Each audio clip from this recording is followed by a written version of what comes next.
Hello everybody and welcome back to the channel. Now, on this channel we talk about all things fandom and we talk about them in a positive way. If that's something that appeals to you, you know you've come to the right place. And boy, do we have a topic for you today. The topic is about Alan Horn's potential return to Warner Brothers. And if you don't know who Alan Horn is, stick around because I'm going to explain why this is important. And if you do, well, this is going to be awesome. So why is this important? Well, Alan Horn is responsible at Warner Brothers the last time he was there for such gems as the Harry Potter series, The Hobbit, the Dark Knight trilogy. All of that was done under his personal care. This guy knows how to operate. He knows how to get things done. And the idea of bringing him in to Warner Brothers once again to work for them is great. What did he do after he left Warner Brothers? Well, he retired, but that was short-lived because he ended up working at Disney. And when he ended up working at Disney, well, then he made a bunch of movies there that also got a lot of money for Disney. And then he retired again in October. Well, that didn't stick because now they are pulling him right back in and they are telling him that he is the man that can bring the DC universe and Warner Brothers the money that they need to get back on their feet to become what they should be. That means the Superman movies, the Batman movies, everything will have a more cohesive feel than it does right now. If you've watched any of the WB stuff, any of the Warner Brothers stuff, you know that the comic book movies that Warner Brothers has put out have suffered. And the reason they have suffered is that they don't have the same vibe as Marvel. They can't build a cinematic universe. Nobody's on the same page. Even now with the Ezra Miller situation going on, we know that Ezra Miller's in trouble. Well, they're still doing that movie because they have to do that movie. But here's the thing about that is it's not going to stick. Nothing that they're doing is going to stick because they don't have anything cohesive. They had the Snyder Cut, and the Snyder Cut was amazing until it wasn't. Because the idea to go forward from the Snyder Cut presents a really dark path for Marvel. A path that basically isolates a lot of the actors who could potentially return. For example, there's a story that I heard that Margot Robbie was actually shocked to find out that her Harley Quinn had died in the Snyder Cut. And Superman is apparently evil in the Snyder Cut, and even in the new Flash movie, we're supposed to be getting an alternate timeline where General Zod kills Superman as a child, and we get this alternate version of Supergirl that I'm sure Alan Horn and the powers that be are not going to have go forward. There's nothing wrong with the girl that's playing Supergirl, and I really look forward to seeing it. However, the vibe and the look and the feel of the movie doesn't really stick with anything you're used to.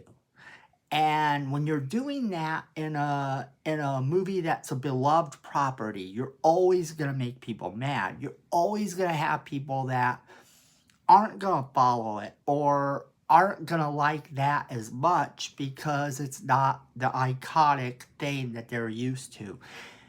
And change is good.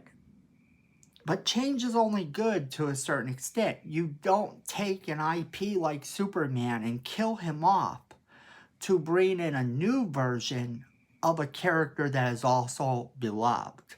You don't do it that way because then you do isolate people. And the axe has dropped. The axes have started to drop. A bunch of DC shows are being canceled. And not just a bunch of DC shows, a bunch of Warner Brothers shows are being canceled now that they are owned by Discovery. The guy that runs Discovery seems to have a really good handle on how to make an IP stick.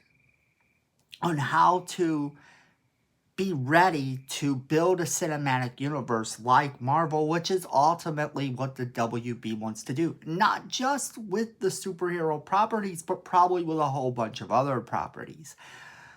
And that's important. It's something that they need to do. They need to build this world, this cinematic world for the Justice League. Why? Because people have been clamoring for a Justice League movie for years, and we get the Snyder Cut.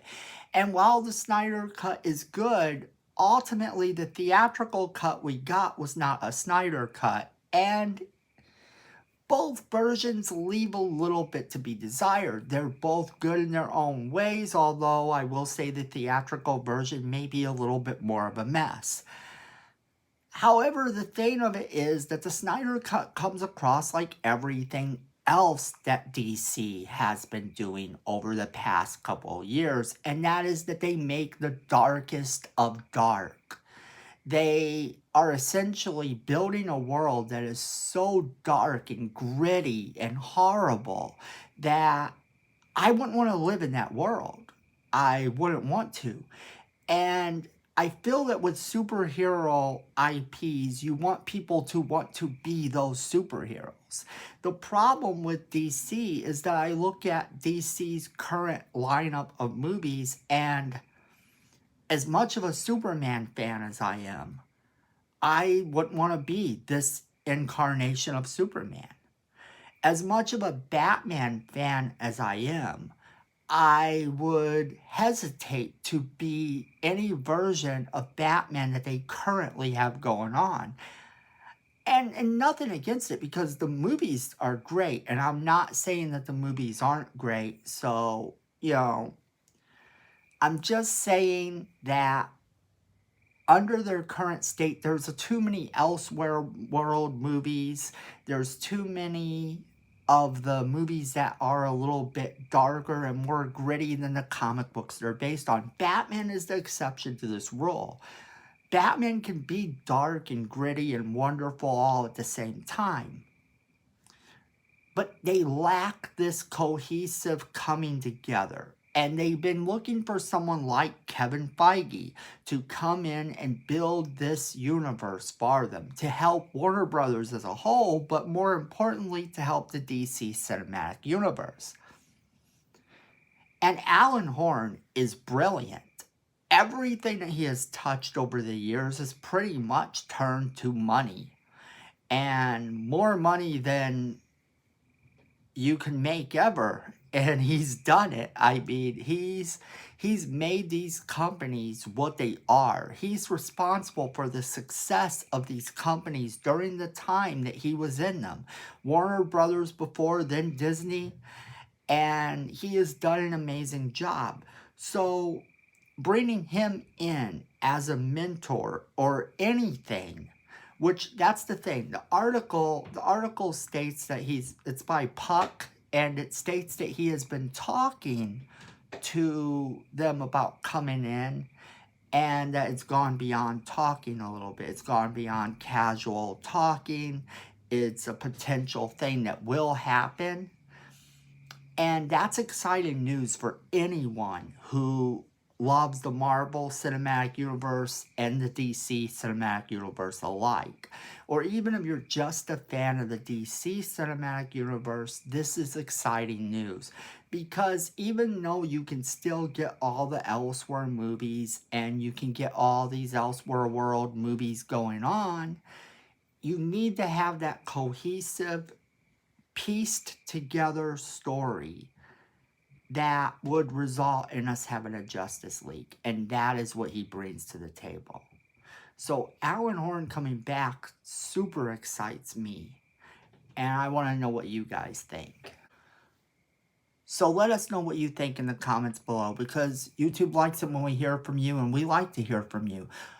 Also, don't forget to hit that like button, that subscribe button, because Miko says we need more subscribers, and this space wouldn't lie to you.